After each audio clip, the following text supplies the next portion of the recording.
Olá, irmãos, graça e paz, tudo bem com vocês? Hoje vamos estudar sobre a figueira. Será que a figueira ela é Israel mesmo ou ela é apenas uma árvore como qualquer outra para o Senhor Jesus usar de parábola para eventos futuros? Por que eu falo isso? Porque eu sei que isso daí não é novidade para muitas pessoas já sabem isso de maneira bem clara. Só que tem pessoas que infelizmente vem no coração delas um sentimento de negar essa profecia, essa parábola, e a finalidade de alguns dá para entender o que é, de outros eu não consigo entender, sinceramente, isso é um mistério para mim. Por exemplo, quem que seria esse alguns e outros que eu falei para vocês? Alguns, que na verdade são muitos, é a linha pré-tribulacionista. Muitos da linha pré-tribulacionista, eles negam Israel sendo a figueira. Não digo todos, porque tem pessoas que são mais coerentes, embora seja da linha pré, são mais coerentes. Mas muitos negam. E eles negam porque eles já perceberam que dá para usar argumentos contra a linha que eles creem. E para que a crença deles não caia em descrédito, então eles preferem negar isso. E eles vão na palavra, gastam tempo para fazer essa negação. E isso, qual é o problema disso? Não apenas que está sustentando uma doutrina de homem, mas também porque joga muitas profecias fora e induz as pessoas a fazerem o mesmo. É um desprezo com as palavras do próprio Senhor Jesus e com as palavras dos profetas. Eles negariam isso na fala, mas na prática da leitura e da conexão das coisas, iria ser um desprezo. Mas tem pessoas da linha oposta também que negam esse fato. Não sei porquê, não sei qual foi o sentimento que ocorreu na cabeça da pessoa, ou é só querer gerar conteúdo de vídeo, mas negam também. E eles pegam ali a parte de Lucas para tentar, estão achando com isso que está ali trazendo um ajuste em Mateus. E na verdade não é. É muito importante você conhecer isso daqui, sim. E não somente o vídeo não vai ser somente para provar que Israel é a figueira, mas também para mostrar que com o conhecimento disso, que é um conhecimento básico, não precisa de ser mestre para isso, não. Você pode ser um iniciante e conhecer isso.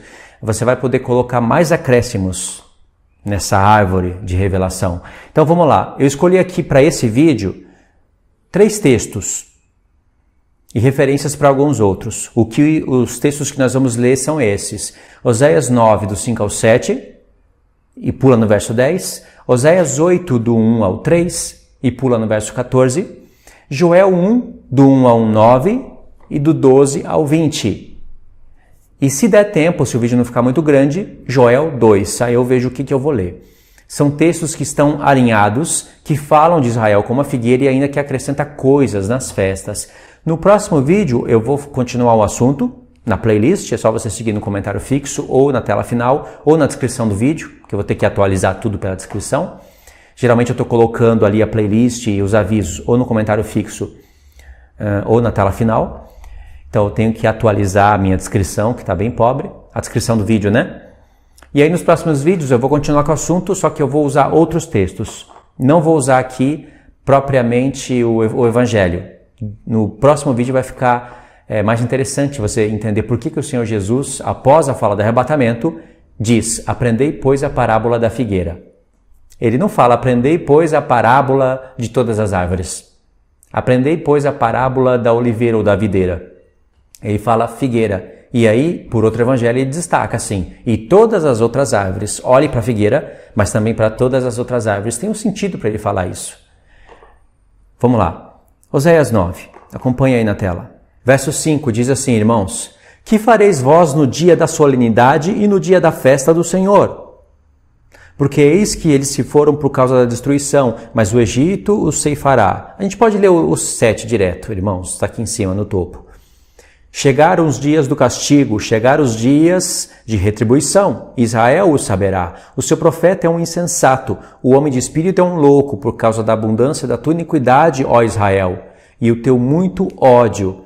Só esses 2 textos aqui, só para pegar o texto 10, que é o mais importante. Achei a Israel como uvas no deserto, vi a vossos pais como primícias da figueira nova, mas eles foram para Belpeor, etc, etc. Não precisa ler mais o verso 10. Eu peguei o verso 5 ao 7 para contextualizar o 10 e mostrar a conexão de uma coisa para outra. O verso 10 de novo. Achei a Israel como uvas no deserto. Está aqui, de vermelho. Então aqui já está falando da videira. E também vi a vossos pais como primícias da figueira. Quais são os frutos que a figueira produz? Figos. Então essa palavra também vai ser muito comparada nos profetas com o povo de Deus. Você já deve ter visto pessoas falando que não existe uma prova clara comparando Israel com a figueira. Aqui já é uma prova claríssima, e se existisse somente ela, seria suficiente para o Senhor Jesus falar da figueira lá em Mateus 24. Seria suficiente. Mas o que o Senhor Jesus tinha em mente lá em Mateus 24 não era nem Oséias 9. Era um outro texto que nós vamos usar em um outro texto, em um outro vídeo específico. Mas olha só, Deus comparou Israel com a videira e com a figueira. E ainda tem a oliveira, onde Paulo usa a oliveira lá. São 3 árvores principais que são comparadas com o povo de Deus. Primeiro com o povo da antiga aliança, onde tudo começou, e depois com o povo da nova aliança. Nós fazemos parte de qualquer uma dessas árvores, porque essas árvores é Cristo. Por que é Cristo? Porque ele fala, eu sou a videira e vocês são os ramos. E está falando para a igreja. Falou primeiramente para Israel. Pode ver que isso já aparece no livro da lei. E depois fala para a igreja. Em João 15. E ele está tirando isso, adivinha da onde? Aquela parte que ele diz, eu sou a figueira, eu sou a videira, vocês são os ramos. Ele está tirando isso de Oséias 14. Profeta Oséias, onde fala da união de ambos os povos, como vocês conhecem. Então, irmãos, são 3 árvores principais, nós fazemos parte de qualquer uma dessas árvores e nós somos os frutos dessa árvore. Aí que está o mistério do porquê o Senhor Jesus usou a parábola da figueira, lá em Mateus 24. Porque no verso 10 diz, achei Israel como uvas no deserto, vi a vossos pais como primícias da figueira nova. O Senhor Jesus, quando fala das festas, quando falava lá em espírito das festas, no livro da lei, estava tudo em mistério. Nos profetas, ele começa a comparar o seu povo com as plantações, com as primícias, com os dízimos. É isso? Por isso que os 144 mil lá em Apocalipse 14, eles são primícias para Deus. É o povo mais excelente dessa terra. Quer sair fora desse povo aí, por causa de linha pré-tribulacionista? E ainda acrescentar algo na Escritura descaradamente, que eles vão ficar pregando o Evangelho na grande tribulação para os que ficaram? Essa linha aí é uma linha que não tem texto bíblico que justifique uma coisa dessa. Ainda que você possa fazer uma leitura lá em Apocalipse, dizendo que eles são das 12 tribos de Israel, sem conhecer as 2 casas de Israel, você vai por aí, você cai nisso. É incoerente. Mas aqui eu vou citar duas religiões que eu não gosto, nenhuma delas, não sigo, não tem nem como concordar com quase nada. Uma é o calvinismo e a outra é o adventismo. É claro que o calvinismo é 1000 vezes pior que o adventismo, mas tem essas duas. Elas chegam na conclusão de que os 144 mil que são primícias para Deus é o povo de Deus, é o Israel segundo o Espírito, e não o Israel segundo a carne. Essas expressões, Israel segundo a carne, Israel segundo o Espírito, existe. Em 1 Coríntios, Paulo fala Israel segundo a carne, significando que existe um Israel segundo o Espírito. Eles chegam nessa conclusão que nós, a plenitude do povo de Deus, fazemos parte daqueles 144 mil que são primícias para Deus. E obviamente eles entendem o que é ser apresentado como virgem para Deus, não achou impureza nos lábios. Por causa desse texto fica mais fácil compreender, ainda que eles não conheçam o miolo do assunto, que seria a revelação da união das 2 casas de Israel, eles chegam numa conclusão que ali tem que concordar, não é? É certo. Ao passo que os pré-tribulacionistas torcem um ponto, é feito dominó, torce um ponto e derruba todos os outros. Perde a revelação do texto. É uma coisa muito incoerente.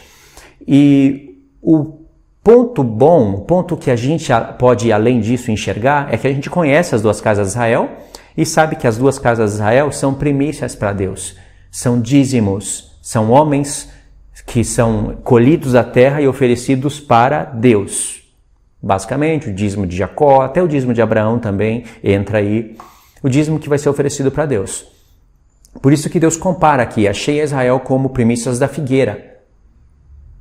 Entendeu?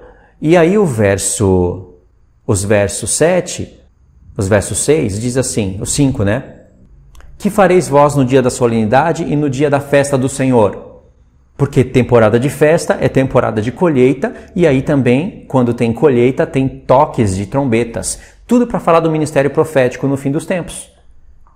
Entendeu essa linguagem aqui do Senhor? E olha que eu peguei aqui 3 textos para trabalhar com eles. Se eu contextualizar isso daqui, fica bem melhor. Você vai enxergar o contexto histórico da época que o profeta Oséias está profetizando, e ao mesmo tempo o Espírito Santo tem o poder de nos remeter para o futuro. Aliás, essa é a intenção principal dele, né? Para os seus profetas não caírem em coisas históricas, coisas passadas. E aí, se você pegar o verso 8, o capítulo 8, só para contextualizar aqui, porque é um assunto, não é? Não vou ler só um texto para falar que Israel realmente é a figueira e pronto. Não é esse o objetivo do vídeo. Capítulo 8 diz assim: Emboca a trombeta, ele vem como a águia contra a casa do Senhor, porque transgrediram a minha aliança e se rebelaram contra a minha lei. A mim me invocam, 2 pontinhos aqui, né? A mim me invocam, nosso Deus. Nós, Israel, te conhecemos, né? Verso 3. Israel rejeitou o bem, o inimigo os perseguirá. Verso 14. Porque Israel se esqueceu do seu Criador e edificou o palácio, e Judá multiplicou cidades fortes. Na verdade, aqui explicou o texto anterior, né? 2 pontos.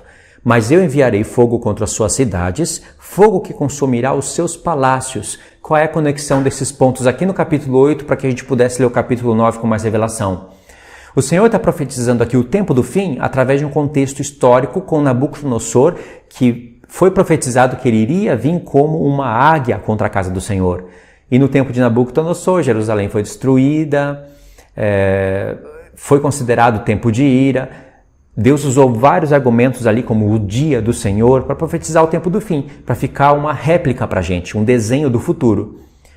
Deu para entender? Então, esse inimigo aqui, a revelação máxima é a gente entender que é o anticristo, que vai contra a casa de Deus. Nós sabemos quem é a casa de Deus, mas ele vai se posicionar contra Jerusalém.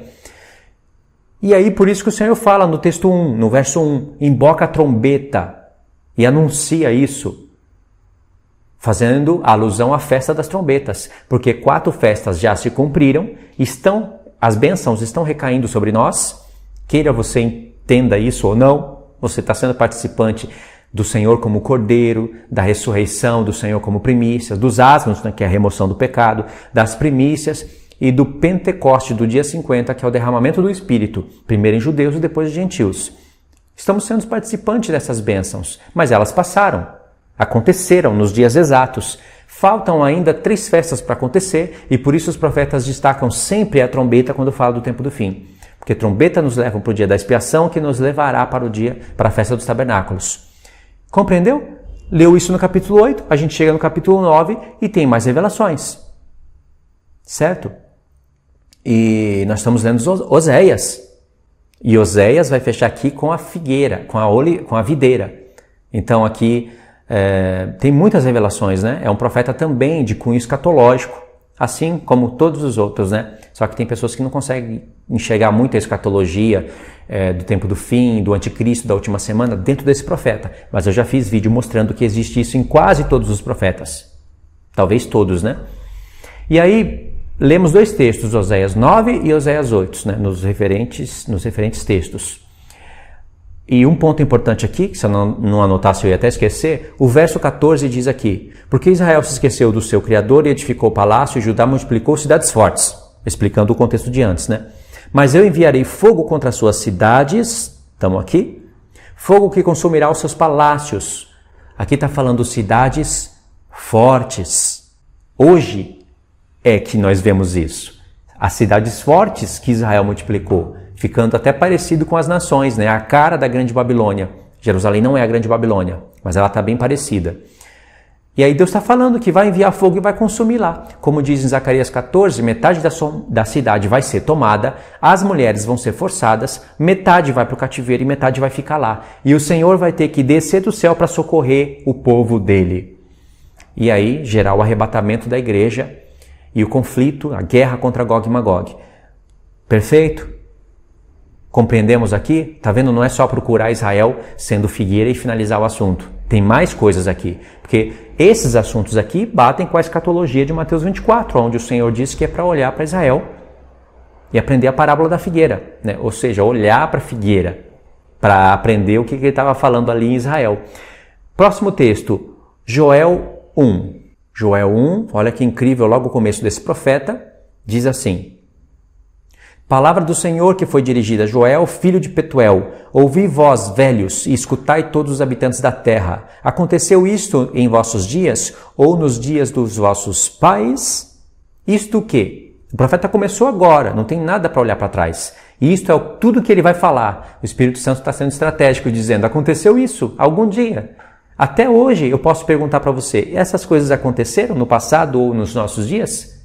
Não. Então, o que nós temos que fazer? O Espírito diz, verso 3, narrai isto a vossos filhos, e vossos filhos os façam aos seus filhos, e os filhos destes a outra geração. É claro que agora nós não temos mais todas essas gerações pela frente. Nós somos essa outra geração, que somos a última. Verso 4, que é a geração da figueira. Irmãos, para resumir, eu quero resumir esse vídeo, não quero deixar grande.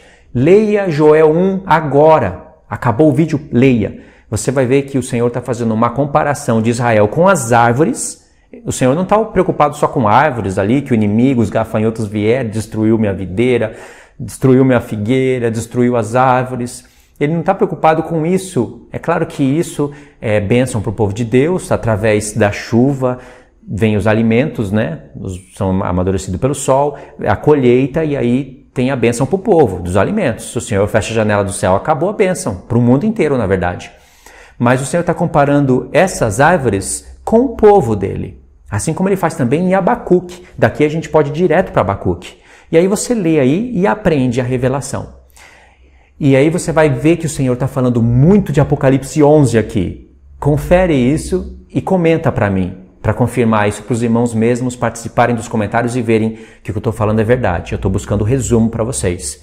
Em uma outra oportunidade eu leio aqui melhor. E aí o Senhor acabou de nos contextualizar com Apocalipse 11, porque aqui vai falar do toque das trombetas, etc e tal. Quando chega em Joel 2, ele fala, tocai a trombeta em Sião, dai voz de rebate no meu santo monte, perturbem-se todos os moradores da terra, porque o dia do Senhor vem e já está próximo.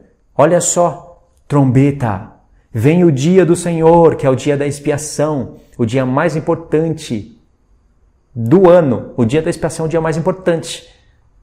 Não é a única festa, ela não existe sozinha, mas é a mais importante. E ela nos prepara para a festa dos tabernáculos. Mas antes desse dia do Senhor, que é o dia da expiação, tem trombetas. E o Senhor fala, tocai a trombeta. No verso 15, ele reforça isso de novo. Tocai a trombeta em Sião, promulgai um santo jejum, proclamai uma assembleia solene. E aqui vai ter o arrebatamento da igreja. Vai ter o toque da última trombeta.